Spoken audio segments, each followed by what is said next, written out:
लक्षाणशीदशरथिकानि चैव पञ्चाशदस्तोत्रसहस्रसङ्ख्यामेतत् पञ्चपदं नमामि।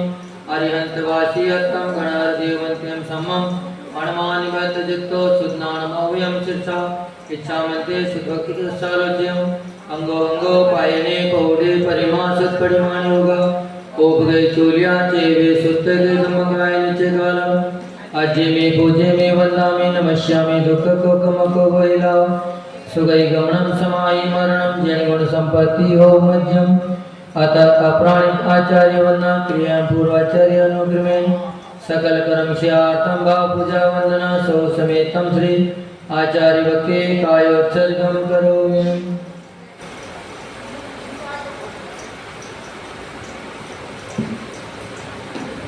पटिमद्भ्य सोचरितपोनिधिभ्यो नमो गुरुभ्यो गुणगुरुभ्यो छत्तीस गुण समज्ञे पंचविहाचारण करण संदर्शे शिष्यानुग्रह कुशले धम्माय सदा वंदे गुरुभक्ति संयमेणीय तरन्ति संसार सायरं घोरं क्षीणति अट्टकमं जरणं मरणं न पावन्ति हे नेत्रमन्त्रो निरता ध्यानाग्नियोत्राकुला षट्कर्माभिरपुष्टपोदन्दना साधु क्रिया साधु शील प्रावरण गुण प्रावरण चंद्रार्थे ज्योतिका मोक्ष द्वारित पाठ पाठन वटा पीड़ंत मां साधव गुरुवातांतो नित्यं ज्ञान दर्शन नायिका चारित्राणो गंभीरा मोक्ष मार्गोपदेशिका इच्छा मध्य आयुर्वती दशालोच्यं सम्मनानं सम्मदं संसम्मजजितानं पंचविहाचारणं आयर्याणम्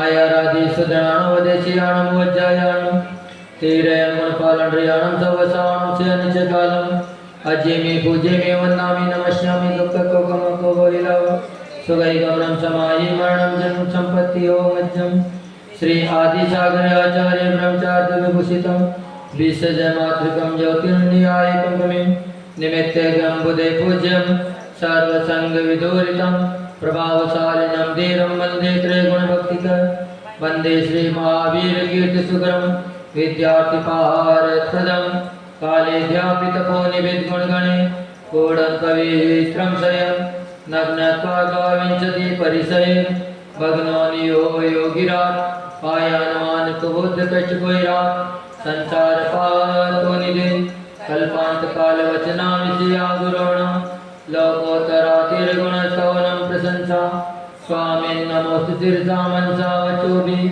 दद्यांसि मलविमल सागर सूर्यवर्या स्वाध्याय ज्ञान तप त्याग महानमूर्ति शेषांत सार कुशलोचन देव भक्त्या महावीर कीर्ति गुरुवर्य सुपट्ट शिष्य नित्यं नमामि सूर्य सन्मति सागराय तोभ्यं नमो रविसमातव तेजकाय तोभ्यं नमो शशि समुज्ज्वल वैभवाय तोभ्यं नमो दुरित जाल विनाशनाय तोभ्यं नमो गुरु विराग सुकृताय तोभ्यं नमो परम रूप दिगंबराय तोभ्यं नमो सुजिन शासन वर्धनाय तोभ्यं नमो गुरु विराग सुनंदनाय तोभ्यं नमो गुरु विमर्शयतीश्वराय तोभ्यं नमो गुरु विमर्शयतीश्वराय तोभ्यं नमो गुरु विमर्शयतीश्वराय श्री स्वामी अधिष्ठान सिद्धि मुरुगुसु मदेश्वर मनसा वत्सा करुणा कर्ता आहारी विहारी निहारी च रागेन दोषेन वैन वैन विद्या प्रमादेन वा जागेन सपने च ज्ञाता ज्ञात भावेन अतिक्रम अतिक्रम अतिचार अनाचार इत्यादि दोषा लग्ना तान च मुता प्राचितानि चित्तं प्रियतम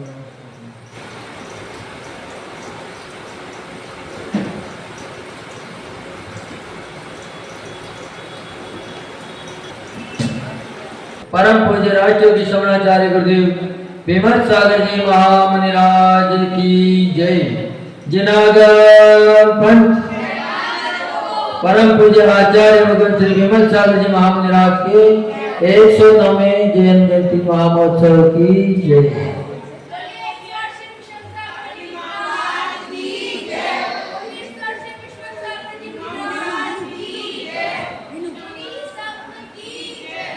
सभी को अगर जानकारी हो तो विमल सागर जी महाराज के ऊपर कोई बोलना चाहे तो बता दीजिए।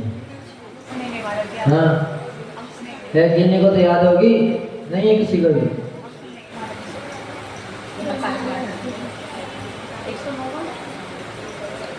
109 साल हो गए उनके जन्म को। चलो पहले प्रभु शांतिनाथ की आराधना करते हैं, फिर आगे चलेंगे।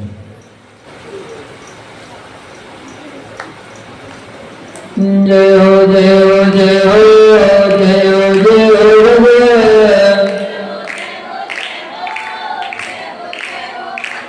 जय हो जय हो जय हो जय हो शांति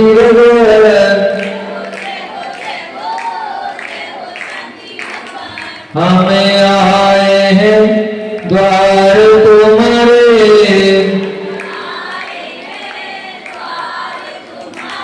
दे दो प्रभु जी हमको सहारे,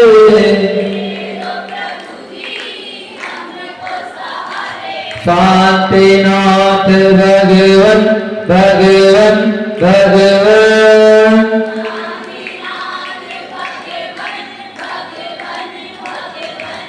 जय हो जय हो जय हो जय हो जय हो भगवन। छवि वितरागी प्यारे प्यारे लागे,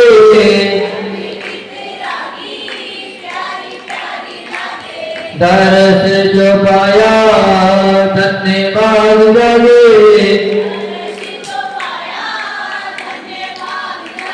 चरणों करो नमन नमन नमन,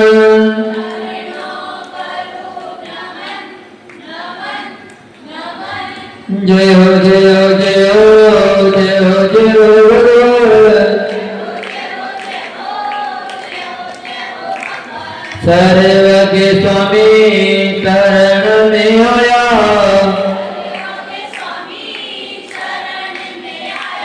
कहीं न मिला जो वह सुख पाया,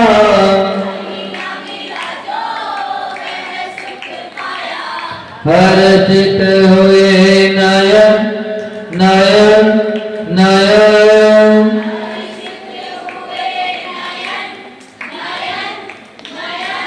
जय हो जय हो जय हो जय हो जय हो भगवान। हित उपदेशी आप गाते,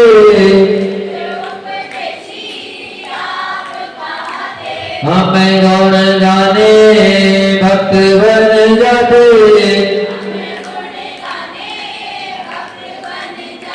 छोड़ो न अब चरण चरण चरण,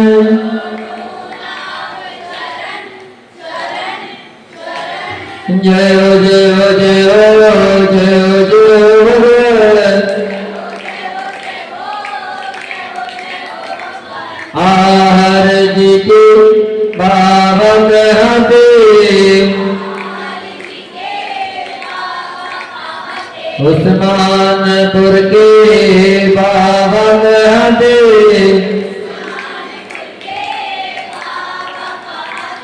यक्ष यक्षिणी भी सिर को नहाते,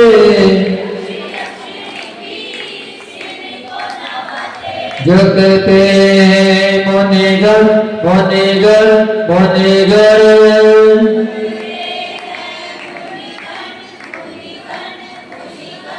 जय हो जय हो जय हो जय हो जय हो भगवान।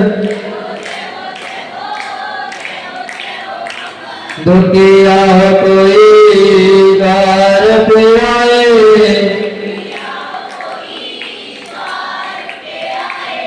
हंसता हो आई द्वार से जाए,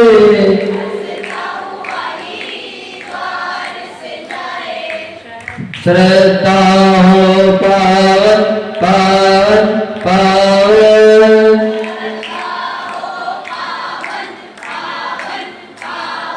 जय हो जय हो जय हो जय हो जय हो भगवान।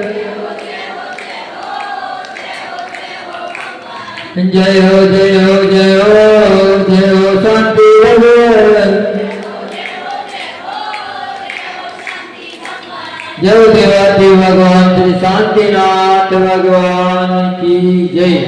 परम पूज्य राय ज्योति समाचार्य गुरुदेव विमल सागर जी महामंदिराज की जय। परम पूज्य वात्सल्य रत्नाकर आचार्य और मंत्री विमल सागर जी महामंदिराज की जय।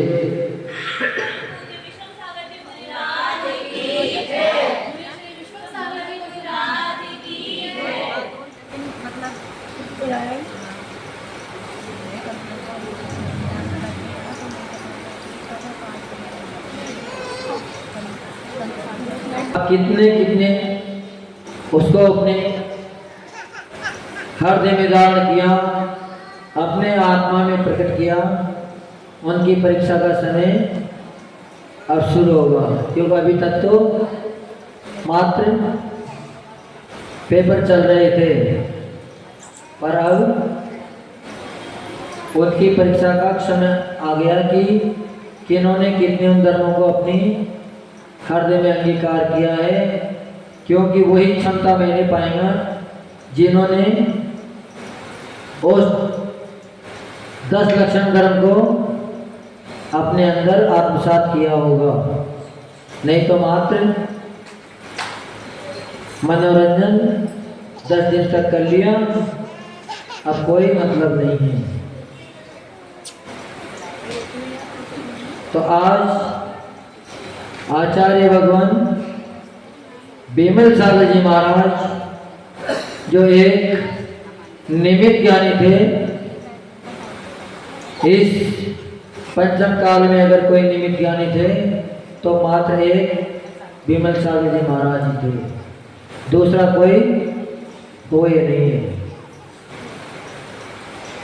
तो कौन सुनाएंगे विमल सागर जी के बारे में बयानांजलि? विवेक भैया को है जानकारी? हाँ, अरे हम तो सुनाएंगे। हम तो सुनाने के लिए आए गए, लेकिन हम सोच रहे हैं कि यहाँ के लोगों को भी मालूम होना चाहिए पहले से थोड़ी बहुत तो, क्योंकि आज के साधनों की तो चर्चा मीडिया के मार्फत सब जगह पहुँच जाती है, लेकिन वो एक ऐसे संत थे जिन्होंने बिना मीडिया के सहारा लिए भी अपने चर्चा को कन्याकुमारी से लेकर कश्मीर तक अगर फैलाने वाले थे तो एकमात्र विमल सागर जी महाराज थे। जिस गांव से वो निकल जाते थे उसी गांव में भक्तों की लाइन लग जाती थी, और उनके गुरु भी वैसे ही थे। आजकल सब लोग कहते हैं कि साधु संतों को कोई तंत्र मंत्र नहीं करना चाहिए, लेकिन आचार्य विमल सागर जी महाराज और आचार्य महावीर कीर्ति महाराज के दृष्टांत बहुत विशेष कारगर होते हैं। उनके गुरु महाराज थे महावीर कीर्ति जी। उनको इतना निमित्त ज्ञान था, इतनी जानकारी थी कि वह यहाँ छत पे बैठे हों और बाहर चौराहे पे भी अगर कोई व्यक्ति निकल रहा हो तो यहाँ से बैठे बैठे इसके बारे में बता देते थे। तो उनके लिए सुना था कि एक बार वह अपने बस्तिका की छत पर बैठे हुए शिष्यों को पढ़ा रहे थे। क्या कर रहे थे? शिष्यों को पढ़ा रहे थे। वहीं दूर से रोड पे से एक अर्थी निकली। अर्थी को जलाने के लिए लोग जा रहे थे। तो आचार्य महावीर कीर्ति महाराज ने जैसे उसको देखा और उस पर जैसे ही नजर पड़ी तो शिष्यों से बोले कि बेटा जाओ, इन लोगों को रोक दो, ये व्यक्ति जिंदा है। क्या कह दिया उन्होंने? कि ये व्यक्ति जिंदा है, और अगर तुम नहीं पहुंची तो ये व्यक्ति में शमशान में जाकर इसको जला देंगे। जब गुरु महाराज की बात शिष्यों ने सुनी तो पहले तो बड़ा आश्चर्य हुआ, पर तुरंत ही उनकी आज्ञा का पालन करने के लिए 2 शिष्य चौराहे रोड के पास पहुंचे और उनसे बोले कि भैया हमारे गुरु महाराज ने कहा है कि जिस व्यक्ति को आप जलाने जा रहे हो आपने मृत मान रखा है। हमारे गुरु महाराज कहते हैं कि वह व्यक्ति अभी जिंदा है, इसको अभी जलाओ ना। पर किसी ने भी उनकी बात नहीं मानी। क्या कैसे मूर्ख हैं? जिसने डॉक्टरों ने बोल दिया कि ये मृत है और हम जलाने जा रहे हैं, 4 घंटा से ऐसा ही जला है, फिर भी कह रहे हैं।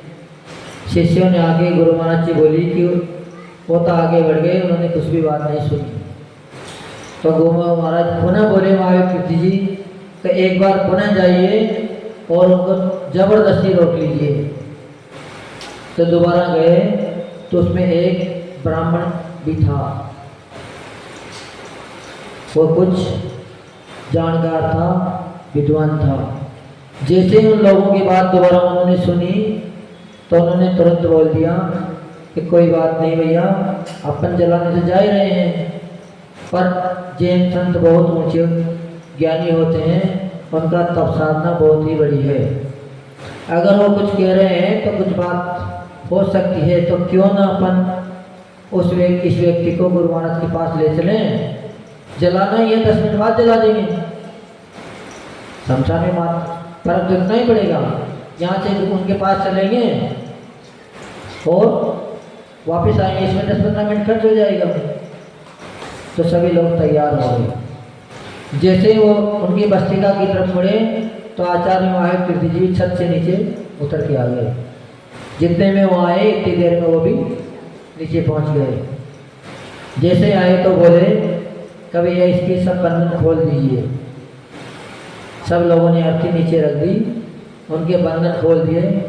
आचार्य महाराज ने पास में अपना कमंडल रख दिया और अपनी पीछी ली और मंत्र पढ़ते हुए पीछे उनके ऊपर से घुमाने लगे। मुश्किल से 10-15 मिनट लगे होंगे और वो व्यक्ति उठ के बैठ गया। तो ऐसी बात नहीं थी कि मंत्र तंत्र जैन साधु न करते हों। जितने भी संसार में तंत्र मंत्र चल रहे हैं, ये सब भगवान के अंगवाणी में आए हुए हैं, भगवान की देशना में ये सब आए हैं, क्योंकि अलग से तो कोई बना नहीं सकते। पर आजकल जो रागी द्वेषी लोग हैं, उन्होंने यहाँ वहाँ की जो खोटी विद्याएँ हैं वो तो अपने काम में ले ली, बाकी की सब विद्याएँ छोड़ दी। और इसीलिए आज कह देते हैं सभी साधु संत का तंत्र मंत्र नहीं करना चाहिए, क्योंकि किसी भी व्यक्ति के अंदर इतनी क्षमता नहीं है। महावीर कीर्ति जी ने उनको जिंदा कर दिया तो दूसरे दिन से वहाँ लाइन लग गई और उनकी वाहवाही पूरे नगर में फैल गई, पर वो दूसरे दिन ही वहाँ से बिहार कर गए। दूसरे दिन जैसे हार से फ्री हुए और नगर छोड़ के आगे निकल गए कि हम प्रशंसा में न उलझ जाएं, कहीं अपने अंदर प्रशंसा का लोग ना आ जाएं। ये नहीं कि डर के मारे चले गए हों या कोई दूसरे व्यक्ति आ गए हों इसलिए चले गए हों, ऐसी बात नहीं थी। क्योंकि आचार्य महावीर कीर्ति जी को 18 भाषाओं का ज्ञान था। कितनी भाषाओं का? 18 भाषाओं का ज्ञान था उनको। वो जिस भी नए प्रांत में पहुँचते थे तो वहाँ की भाषा सीखते थे और उसी भाषा में प्रवचन करते थे। उनका ऐसा हिसाब था। थे तो कहाँ गए? फिरोजाबाद के थे वो। हाँ, पर वो दक्षिण भारत में भी गए तो वहाँ की भाषा समझ नहीं पाते थे। कर्नाटक में गए तो वहाँ की भाषा जानते नहीं थे, पर वहाँ जाने के बाद उन्होंने मौन ले लिया। जब वो भाषा सीख गए तब वह प्रवचन करना उसी भाषा में प्रवचन शुरू करा, क्योंकि हम हमारी भाषा में बोलेंगे जहाँ लोग समझ नहीं पाएंगे तो बोलना न बोलना ही हमारा व्यर्थ चला जाएगा। तो उनका ऐसा सब विशेष था कि वह बहुत जल्दी पकड़ कर लेते थे। ये भी नहीं कि महीनों लगते थे, 10-15 दिन में ही सीख जाते थे। आज भी ऐसे लोग, ऐसी बात नहीं है। हमारे गुरुदेव भी परम पूज्य गुरुदेव विमल सागर जी महाराज हैं, क्योंकि है तो उन्हीं की परंपरा के। तो जब उन्होंने दीक्षा ली थी तो प्राकृत नहीं जानते थे, वो प्राकृत भाषा का कोई विशेष ज्ञान नहीं था। पर जब उन्होंने प्राकृत सीखी तो मात्र कितने दिन सीखी? 7 दिन। 8वें दिन उनके टीचर वहाँ से चले गए, पर 8 दिन की पढ़ाई में उन्होंने एक ग्रंथ है उनका आचार्य भगवान अमित गति स्वामी का, 1000 वर्ष पुराना है, संस्कृत का ग्रंथ है। ग्रंथ भी बहुत बड़ा है, 1000 पृष्ठ का है, पर उस पर गुरुदेव ने अपोदय टीका प्राकृत भाषा में लिखी है, मात्र 8 दिन की पढ़ने के बाद। अपोदय नाम से यहाँ भी रखे हैं 2 ग्रंथ, तो वह ग्रंथ मात्र 8 दिन की पढ़ाई का ही उनका प्रतिफल था। तो आचार्य विमल सागर जी महाराज माहिर कीर्ति महाराज के शिष्य थे, तो उनको नियमित ज्ञान था। कोई भी व्यक्ति उनके पास जाता था तो किसी से उनका नाम नहीं पूछते थे आचार्य वगैरह, या कोई काम नहीं पूछते थे, जाते ही कह देते थे कि आप यहाँ से आए हो और हमारे पास आए हो इसलिए आए हो, हमसे कुछ प्रश्न पूछने के लिए आए हो, तो मैं हमारे जीवन में ऐसी समस्या है, ऐसी बातें वो बता देते थे। हमारे गांव की तरफ भी वो गए थे एक बार, तो वहाँ का भी दृष्टांत हमें याद है कि वो एक बड़ा गांव नाम से हमारे गांव में पास भी एक स्थान है, तो वहाँ से निकले थे। तो उस गांव में 4 साल से दुर्भिक्ष फैला हुआ था, यानी कि बरसात नहीं हो रही थी, खाने की भी परेशानी आने लग गई थी किसानों को। तो सभी किसान को जब पता लगा कि कोई दिगंबर संत आ रहे हैं तो अपनी समस्या का फल उनसे पूछ लिया जाए, तो सभी लोग उनके पास पहुँचे। जैसे ही उनको चरणों में झुके, पर अभी के श्रावक को जैसे नहीं थे पहले के लोग, पहले चाहे जैन हो चाहे अजैन हो, आज भी बुंदेलखंड में ऐसी परिपाटी है कि सब लोग अजैन लोग साष्टांग नमस्कार करते थे, यानी कि कितने भी अच्छे पुराने कपड़े क्यों न पहन रखे हो फिर भी पूरे लेट जाते थे, हाथ आगे बढ़ा देते थे और पूरे पैर फैला के लेट जाते थे। तो सभी लोग गुरु महाराज के चरणों में लेट गए और के बोले कि भगवान हमारे यहाँ 4 साल से अकाल पड़ा हुआ है, इसका क्या कारण है? तो भैया आपने अपने गांव में जो मंदिर था, एक जैन मंदिर था अपने यहाँ, उसकी प्रतिमाएं निकाल के आपने यहाँ से बाहर भेज दी। क्या कर दी कि वहाँ जो लोग थे जैन समाज के, वो धीरे धीरे गांव छोड़ के बाहर चले गए। तो बाहर गए तो उन्होंने सोचा कि यहाँ कौन सेवा पूजा करेंगे, तो जब लास्ट में गए तो अपनी मंदिर की प्रतिमाओं को भी निकाल के अपने साथ ले गए। तो गांव वाले से बोले कि जब तक वो प्रतिमाएं वापस इस गांव में ना आ जाएगी, मंदिर में वापस स्थापित नहीं हो जाएगी, तब तक आपके गांव में एक बूंद भी पानी नहीं बरसेगा। जैसे ही सब लोग गए, वहाँ के सेठ लोगों से बोले कि आपके गुरु महाराज आए थे, उन्होंने ऐसा ऐसा हमें समाधान दिया है, और अब आप या तो राजी से हमारी प्रतिमाएं वापस अपने गांव में पहुंचाए, आपसे सेवा बने तो करो, नहीं तो हम लोग पूरी सेवा करेंगे, जैसे गुरु महाराज बताएंगे उस पद्धति से करेंगे, पर वापस मंदिर में प्रतिष्ठित की जाए। अब जब गुरु महाराज की बात आ गई तो फिर वो भी मना करने वाले नहीं थे, उन्होंने भी सहज में ही उनकी बात स्वीकार कर ली। जैसे ही मंदिर में वापस प्रतिमा आई, उसी दिन इतनी बरसात हुई कि 3 साल में जितना सूखा पड़ा था सारा ही सूखा खत्म हो गया। ऐसे विशेष निमित्त ज्ञानी आचार्य भगवान थे। आचार्य भगवान विमल सागर जी महाराज बचपन से ही निडर थे। पहले ऐसी कहावतें होती थी कि जो पीपल के पेड़ होते थे बड़े, आज भी है, ऐसी बात नहीं कि आज नहीं है, लेकिन आज लोग उस पर विश्वास करते नहीं हैं। तो एक गुरुकुल में जहाँ वो पढ़ते थे तो उसी के पास पीछे शमशान थे, और शमशान पर बड़ा पीपल का पेड़ लगा हुआ था। तो सभी कहते थे कि यहाँ पर रात में भूत आते हैं और आवाज़ करते थे। अब वो शुरू से इसी लाइन में उनकी रुचि थी, तो 2-4 बच्चे उन्होंने इकट्ठे करे, कहा चलो ठीक है, आज सर सुबह बोल रहे थे कि यहाँ भूत आते हैं, तो चलो अपन सभी आज भूतों को देखेंगे कि भूत कैसे होते हैं। तो सभी 4-5 बच्चे वहाँ पर चले गए। विमल सागर जी चढ़े गए पेड़ के ऊपर, और सब बच्चे नीचे ही थे कि सबको डर लग रहा था। जैसे ही 10-11 बजे धीरे धीरे आवाज़ें आने शुरू हुई तो सब तो पलायन कर गए, पर आचार्य विमल सागर जी उस अवस्था में भी वहीं थे। फिर जब वो बड़े हुए, व्यापार करने लगे, तो उनके लिए बचपन से ही पद्मावती का विशेष आशीर्वाद प्राप्त था।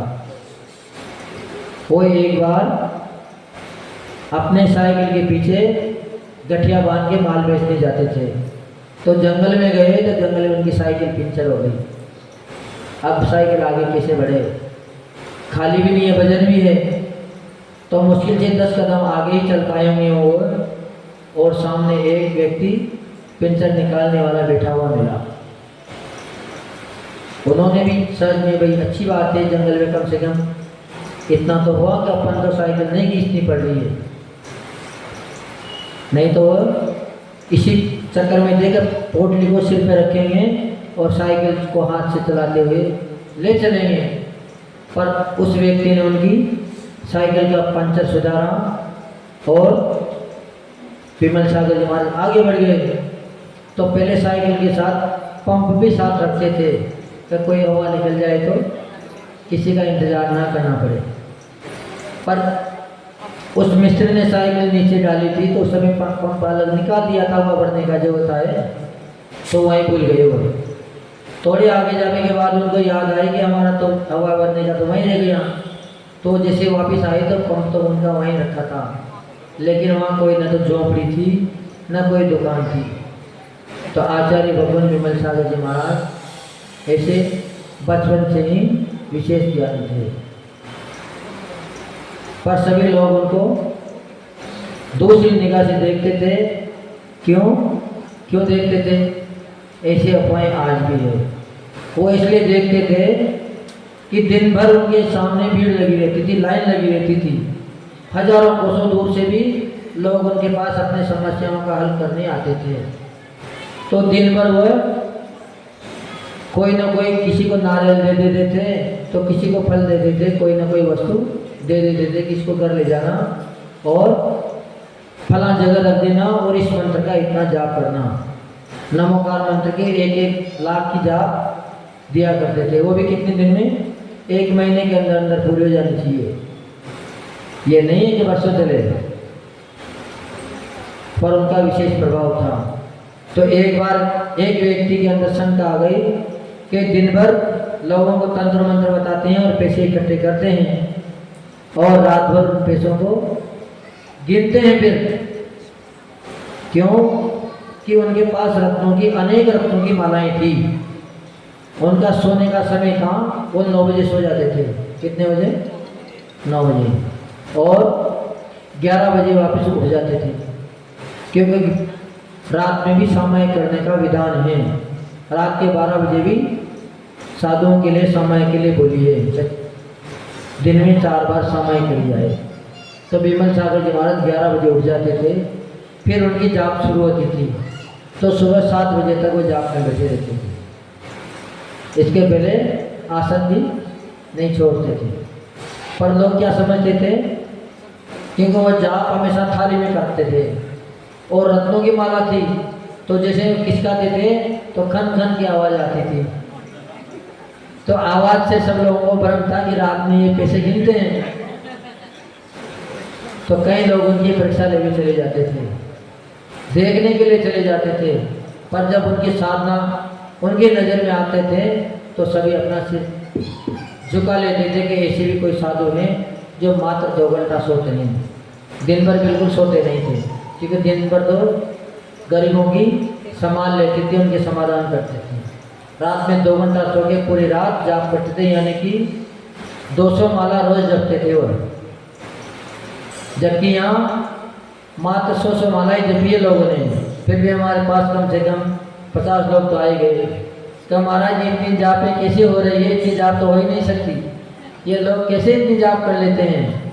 हमें तो 10-15 जाप करते हैं जिसमें बहुत समय लगता है, और आपकी डायरी में एक दिन की 100 जापें लिख रखी है। तो ऐसी कोई बड़ी बात नहीं है। जबकि आचार्य विमल सागर जी महाराज बड़े बड़े मंत्र जपते थे।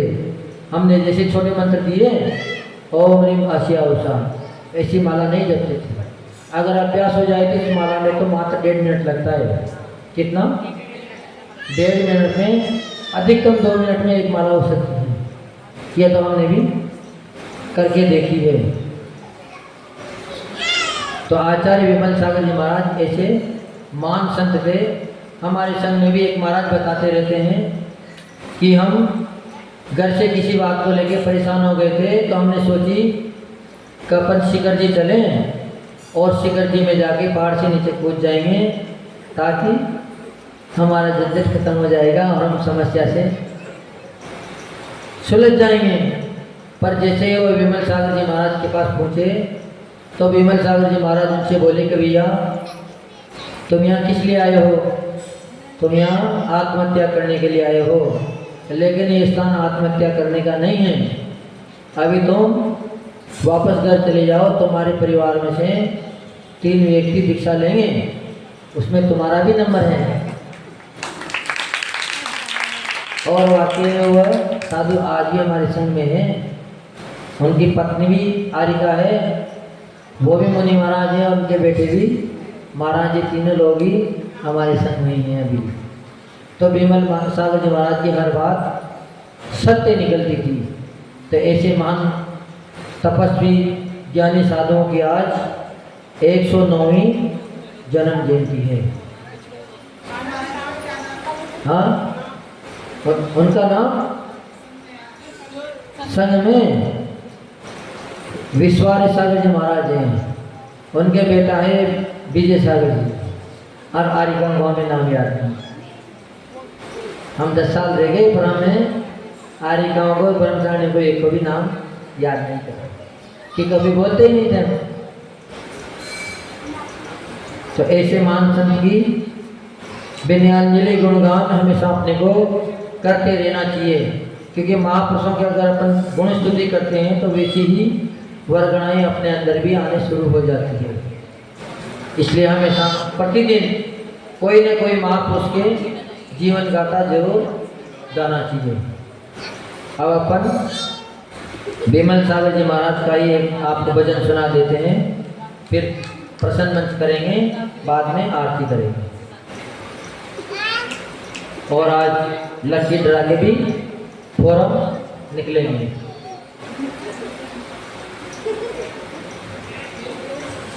जय देवादेव भगवान श्री शांतिनाथ भगवान की जय। परम पूज्य आचार्य भगवान श्री वात्सल्य रत्नाकर विमल सागर जी महामुनिराज की जय। परम पूज्य राजयोगी समणाचार्य गुरुदेव विमल सागर जी महामुनिराज की जय। किन शब्दों में मैं, किन शब्दों में करो स्तुति विमल सिंधु शिवधाम की। किन शब्दों में करो स्तुति विमल सिंधु शिवधाम की।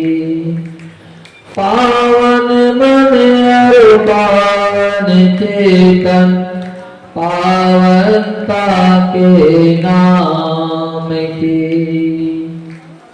धर्म प्रवर्तक पाने वाले, धर्म प्रवर्तक पाने वाले करम शरीर राम की।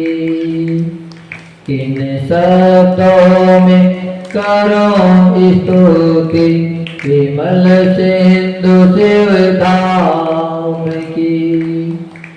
इन चरणों की पावन रज से, इन चरणों की पावन रज से महक रहा मधुवन सारा रे।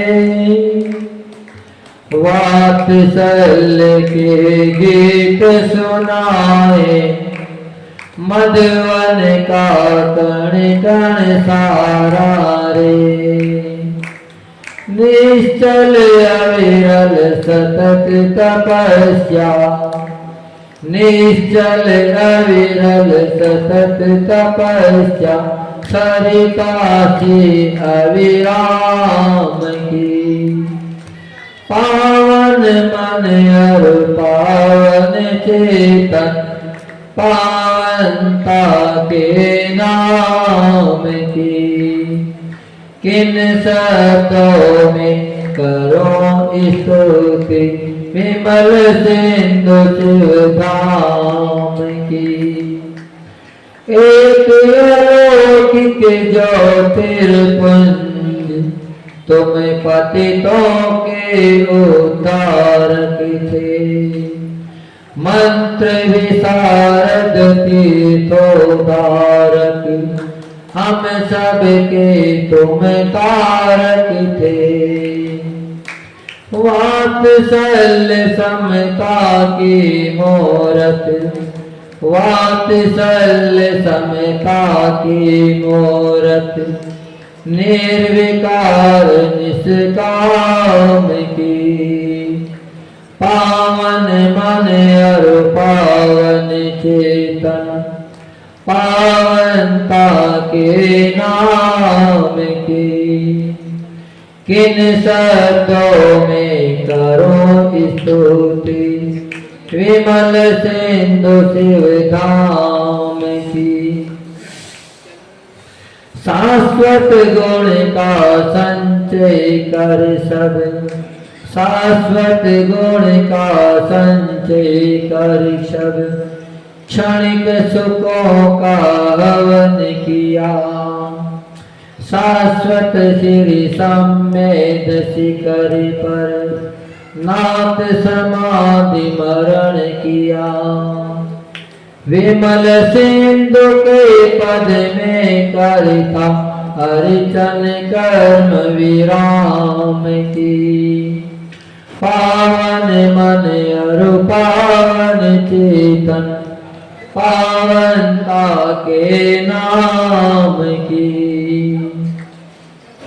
किन शब्दों में करो स्तुति, विमल सिंधु अभिराम की। विषय विश्वास जो सम्यक दर्शन की परिचायक हैं। मसे श्री मर्मज्ञ बना जो सम्य ज्ञान का वाचक है। लसे लायक बन जाता है सम्यक चारित राम की। पावन मन और पावन चेतन, पावनता के नाम की।